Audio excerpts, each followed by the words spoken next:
Chapter 5 clarity, discipline and consistency. किसी भी चीज को वाई से शुरू करना तो बस एक शुरुआत है। अगर आप चाहते हो कि गोल्डन सर्कल आपके लिए सही से काम करे तो आपको हर एक चीज को सही ऑर्डर में करना पड़ेगा। Clarity of Y.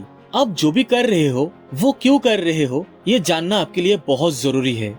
अगर किसी ऑर्गेनाइजेशन के लीडर को यही नहीं पता है कि वो उसका ऑर्गेनाइजेशन एग्जिस्ट करता है तो वो कैसे लोगों से लॉयल्टी उम्मीद कर सकता है। अगर किसी पॉलिटिशियन को अपना वाई क्लियर नहीं है तो वो कैसे उम्मीद कर सकता है कि लोग उसे फॉलो करेंगे। मैनिपुलेट करके लोगों का वोट हासिल किया जा सकता है, लेकिन मैनिपुलेट करके आप लीडर नहीं बन सकते हैं।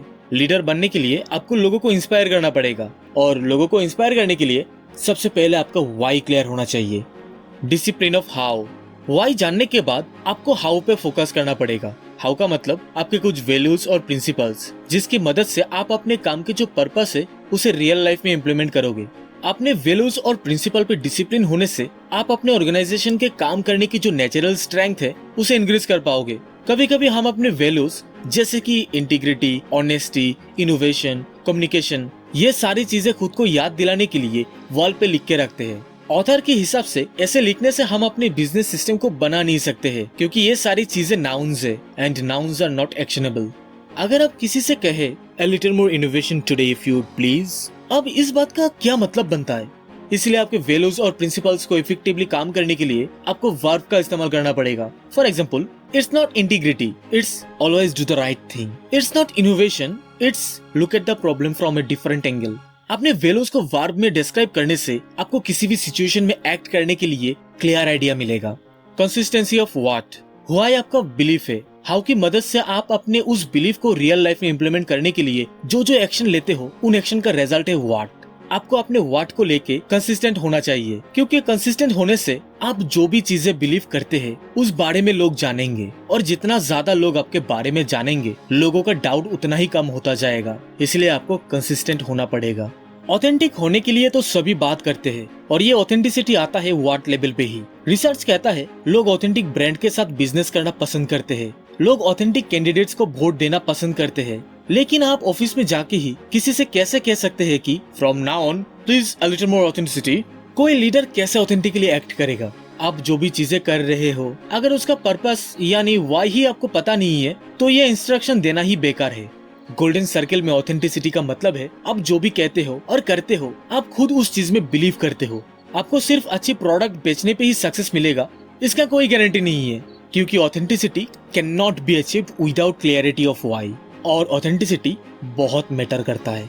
अगर आप किसी बेस्ट सेल्समैन से पूछे what it takes to be a great salesman, तो वो लोग आपको हमेशा बताएंगे कि ये लोग जो भी प्रोडक्ट बेचते हैं उस प्रोडक्ट पे वो खुद बिलीव करते हैं। अभी आप सोच सकते हो कि ये बिलीव के साथ सेल्स का क्या मतलब बनता है। इसका मतलब सिंपल है, अगर आप जो भी प्रोडक्ट बेच रहे हो और उस प्रोडक्ट पे बिलीव करते हो तब आप उस प्रोडक्ट को बेचने के लिए जो भी कहोगे वो सब ऑथेंटिक होगा।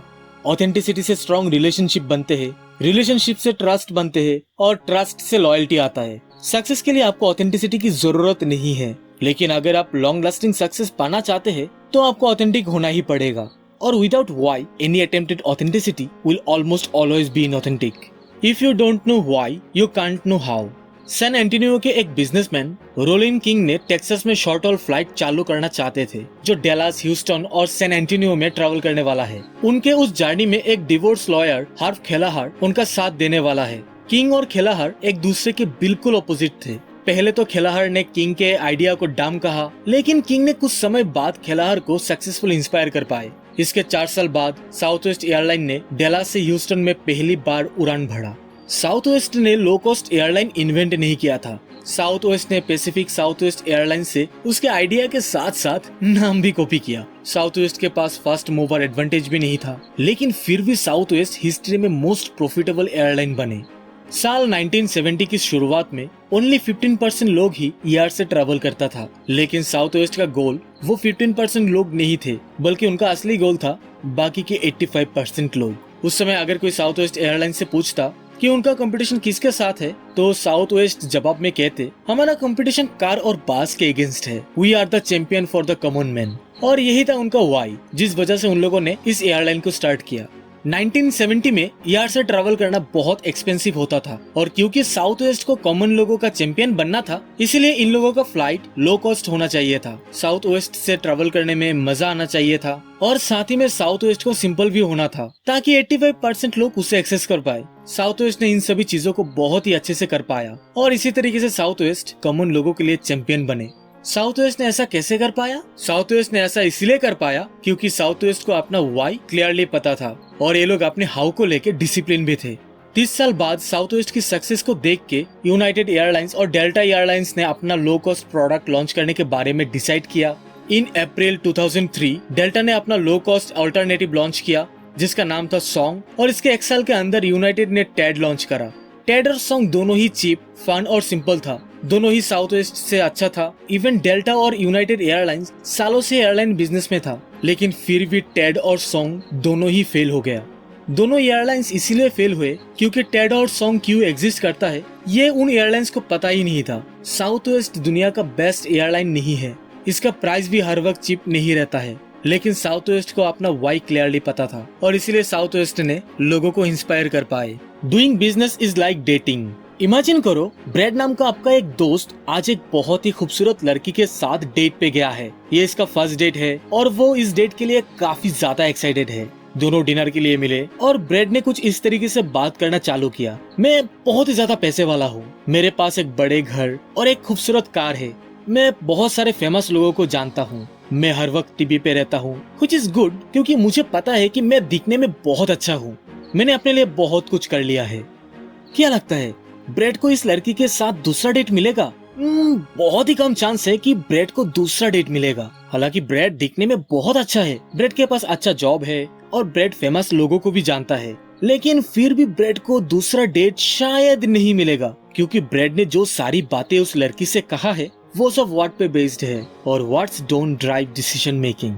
डेट और सेल्स में कुछ भी डिफरेंस नहीं है, दोनों ही केस में आपको टेबल के दूसरी तरफ बैठना पड़ता है। अपने डील को क्लोज करने के लिए आपको सही चीजें बताना पड़ता है। ऑफ कोर्स आप टेबल के दूसरी तरफ बैठे हुए इंसान को मैनिपुलेट कर सकते हैं, आप भी वो सारी चीजें कह सकते हैं जो वो सुनना चाहती है, आप झूठे वादे कर सकते हैं, लेकिन इस रिलेशनशिप को मेंटेन करना बाद में आपको बहुत ही महंगा पड़ेगा। आप चाहे कितना भी मैनिपुलेट कर ले, लेकिन ये ट्रस्ट बिल्ड करने का सही तरीका नहीं है।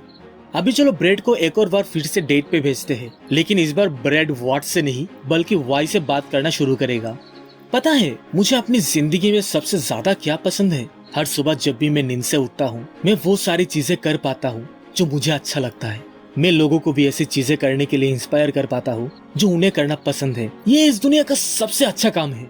In fact the best part is trying to figure out all the different ways I can do that. It's really amazing. और तुम मानो या ना मानो, ये करके ही मैं एक्चुअली काफी सारा पैसा भी कमा रहा हूँ। मैंने अपने लिए एक बड़ी घर और एक प्यारी सी कार भी खरीदी है। मुझे काफी सारे फेमस लोगों से भी मिलने का मौका मिलता रहता है और मैं हर वक्त टीवी पे भी आता रहता हूँ, which is fun because I am good looking. मैं खुद को बहुत ही लकी मानता हूँ क्योंकि मैं वो सारी चीजें कर पा रहा हूँ जो मुझे करना पसंद है। ये सब करके ही मैंने अपने लिए काफी अच्छा कर पा रहा हूँ। इस बार बहुत ही अच्छा चांस है कि ब्रैड को उस लड़की से दूसरा डेट मिल जाएगा क्योंकि ब्रैड इस बार अपने वैल्यूज और बिलीफ से रिलेशनशिप के लिए एक बहुत ही अच्छा फाउंडेशन दिया है। ब्रैड ने वो सारी बातें कहा जो उसने फर्स्ट डेट पे कहा था, लेकिन इस बार बात करने का तरीका बहुत ही अलग था। इस बार ब्रैड ने वाई से शुरू किया। ऑथर के हिसाब से अगर आप हर एक चीज में लॉजिकली डिसीजन लेते हैं तो आपका हाईएस्ट लेवल कॉन्फिडेंस कुछ ऐसा होगा, I think this is the right decision, I think. और ये बायोलॉजिकली भी सही है क्योंकि जब आप सोचते हैं तब आपका न्यू कॉर्टेक्स ब्रेन काम करता है, लेकिन जब बात आए गट डिसीजन की तो आपका हाईएस्ट लेवल कॉन्फिडेंस कुछ ऐसा होगा, the decision feels right, the decision feels right. और ये भी बायोलॉजिकली एक्यूरेट है क्योंकि आपके इमोशंस को लिम्बिक ब्रेन कंट्रोल करता है और ज्यादातर सक्सेसफुल एंटरप्रेन्योर्स और लीडर्स अपने गट डिसीजन को ही फॉलो करते हैं। गट डिसीजन एक सिंगल पर्सन लेता है। ये एक बहुत ही अच्छा स्ट्रेटजी है किसी इंडिविजुअल और छोटी कंपनी के लिए, लेकिन अगर आपका कंपनी बहुत बड़ा है तो आप कैसे डिसीजन लेंगे जिससे आपके कंपनी के दूसरे लोगों को भी राइट फील हो? इसीलिए आपको पहले अपना वाई जानना पड़ेगा। आपका वाई आपके हर एक डिसीजन के लिए एक इमोशनल कॉन्टेक्स्ट बना के देता है जिससे लोग समझ जाएंगे कि आपने क्यों उस डिसीजन को लिया है। तो दोस्तों ऐसी और भी बहुत अच्छी बातें हैं इस बुक में। मैं आपको पर्सनली रेकमेंड करूंगा इस बुक को जरूर पढ़ो। और अगर आपको ऐसे ही फ्री में बुक्स हमारी हर हफ्ते चाहिए तो इस चैनल को सब्सक्राइब करके बेल आइकन को जरूर दबाना। मैं आपके लिए हर हफ्ते ऐसी वीडियो लाता रहूंगा। अभी के लिए इस वीडियो को लाइक, कमेंट और शेयर करके इस चैनल को थोड़ा सा सपोर्ट कर दो। बस इतना ही। बाय।